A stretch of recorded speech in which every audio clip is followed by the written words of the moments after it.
Yeah. Okay. So you'll have issued a notice today.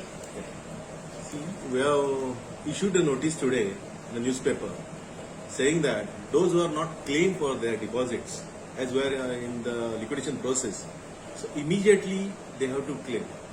Because when our license was cancelled as on 16th of April 2020, as per the law, as per the rules and regulations, only 2 months are there. But still, in the interest of the people, we have extended those people, acceptance of those claims, and we are accepting.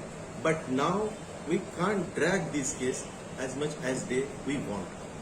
So today we have published the notice in the newspaper saying that up to the 31st March 2022, those who are not claimed for their valuable deposits, immediately they can claim and get their deposits in back.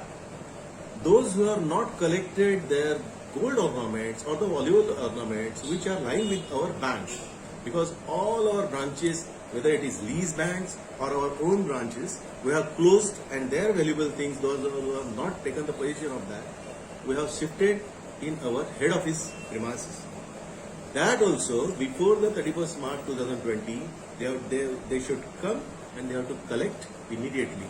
Because further, the responsibility of the banks are not lying on the bank. Because tomorrow something goes wrong, we are not liable for that. So, almost precisely I would say 80,500 people are there, or the claimants are there, that they have to claim with us. All together amount is about 35 crore. Because most of the claims, those who are received, that already we have settled. Okay, thanks a lot.